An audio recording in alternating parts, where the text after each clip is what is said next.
हरि ओम सर्वमंगलमांगल्ये शिवे सर्वार्थसाधिके शरण्ये त्र्यंबके गौरी नारायणी नमोस्तुते। ओम जय श्री राम। साथियों नमस्कार। साथियों, वास्तु शास्त्र वास्तु टिप्स के रूप में आज हम आपको एक नए विषय पर कुछ आवश्यक जानकारी देने जा रहे हैं।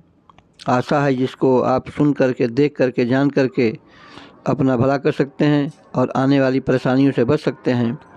तो साथियों, आज का जो विषय है सेप्टिक टैंक और शौचालय का निर्माण कहाँ किया जाए, कैसे किया जाए, किस दिशा में किया जाए, इसी विषय पर आपसे आज चर्चा होगी। तो साथियों, यदि आप हमारे चैनल पर फर्स्ट टाइम विजिट कर रहे हो तो कृपया हमारे चैनल को सब्सक्राइब करने कष्ट करें और वीडियो देखने के बाद आपको हमारी बातें अच्छी लगें तो कृपया हमारे वीडियो को शेयर लाइक करने कष्ट करें। तो साथियों, जैसा कि मैंने चर्चा किया, आज का विषय है सेप्टिक टैंक और शौचालय। यूँ तो इस आधुनिक युग में बड़े शहरों में अधिकांश जगह सीवर लाइन की व्यवस्था हो गई है, इसलिए जहाँ सीवर लाइन की व्यवस्था है उनके लिए सेप्टिक टैंक निर्माण की आवश्यकता नहीं पड़ती है। लेकिन यह सीवर लाइन की व्यवस्था सारी जगह नहीं है, गाँवों में, छोटे शहरों में नहीं है, इसलिए सेप्टिक टैंक का निर्माण किया जाना एक आवश्यकता हो जाती है। तो साथियों, सबसे महत्वपूर्ण प्रश्न यह है, सबसे महत्वपूर्ण पहलू यह है कि सेप्टिक टैंक और शौचालय इत्यादि का निर्माण कहाँ किया जाए। यह एक अत्यंत महत्वपूर्ण पहलू है। तो साथियों, सेप्टिक टैंक का निर्माण करने के लिए आपको पूरब अथवा उत्तरी दिशा में जैसे भी आपके मकान के भूखंड की सुविधा हो वहाँ बनवाया जा सकता है।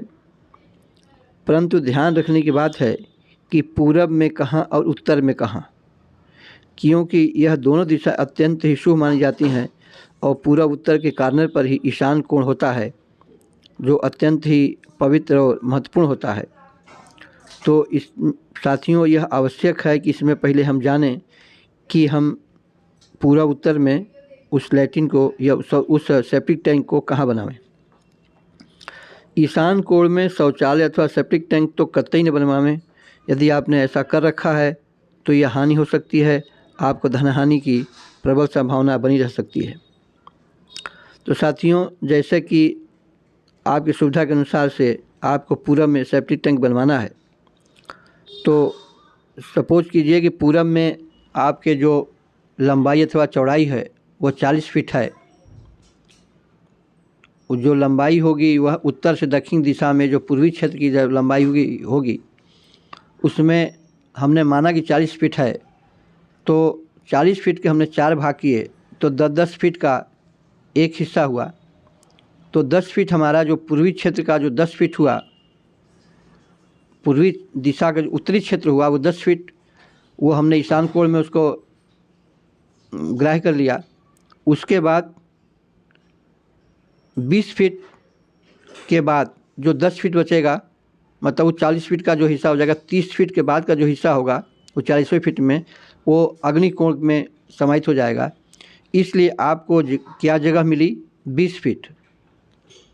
तो उस 20 फीट के जो मध्य है, यानी कि जो पूर्वी जो क्षेत्र आपको हुआ, जो पूर्वी दिशा हुई, उसके जो मध्य क्षेत्र आपका हुआ, ईशान कोण के उपरांत और आग्नेय कोण के पहले, इसी क्षेत्र में आपको उस सेप्टिक टैंक का निर्माण कराना है।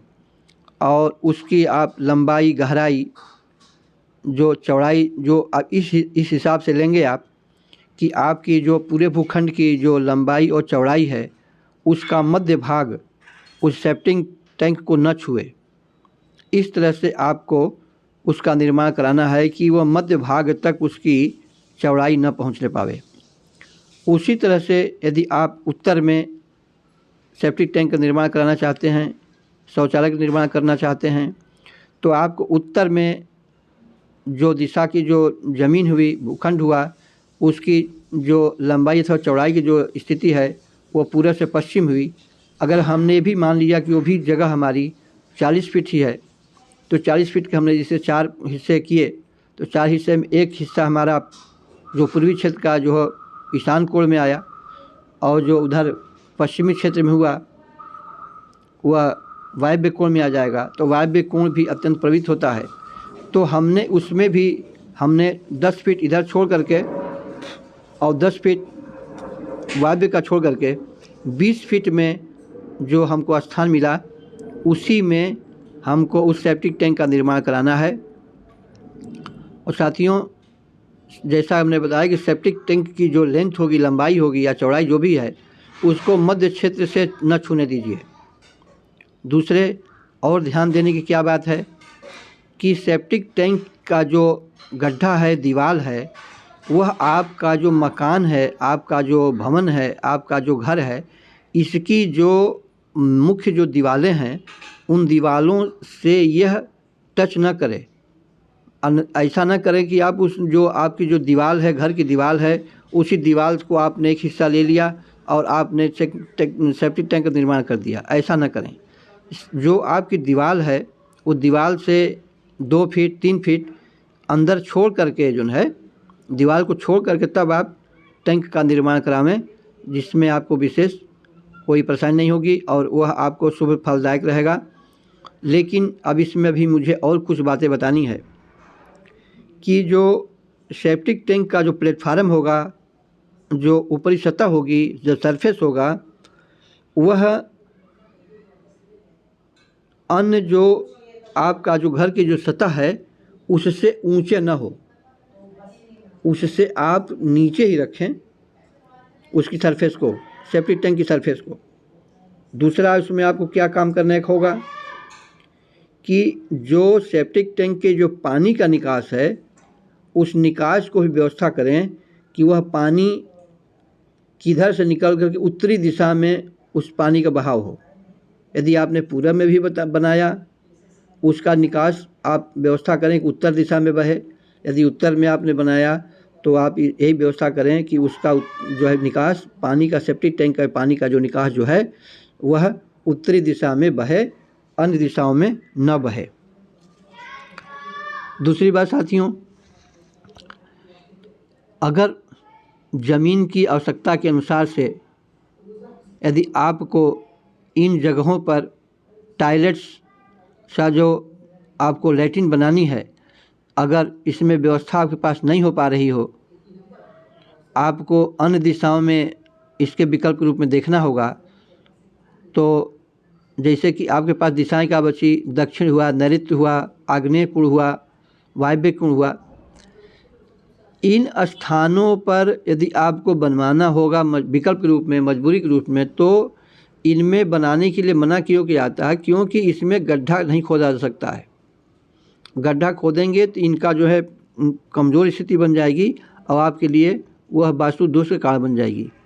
यदि आप यहाँ पर शौचालय बना सकते हैं, सेप्टिक टैंक तो जो हमने बताया वहाँ पर आपके उचित रहेगा, लेकिन आपको शौचालय बनाना है, वो लैट्रिन रूम बनानी है, तो वहाँ पर लैट्रिन रूम जो, चूँकि यह ज़मीन से भारी होना चाहिए, यह नीचे नहीं होना चाहिए, इसलिए इन जगहों पर यदि आपको बनानी है तो कुछ ऊंचाई लेकर के, कुछ चबूतरा इत्यादि का बना करके उस पर जो है सीट इत्यादि का बैठाने की व्यवस्था करें और अन्यथा उसको नीचे न रखें।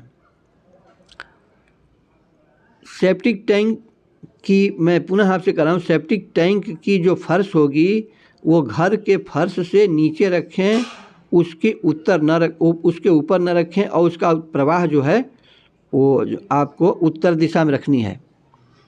तो इस प्रकार साथियों, हमने आपको सेप्टिक टैंक और शौचालय कहाँ बनाए जाएं, इसके विषय में आपको हमने कुछ आवश्यक जानकारी बताई।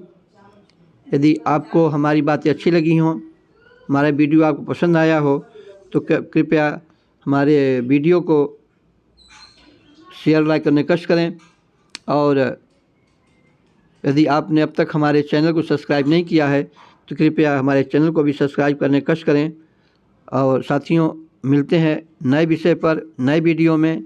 तब तक के लिए धन्यवाद और आपको वीडियो देखने के लिए पुनः धन्यवाद। नमस्कार।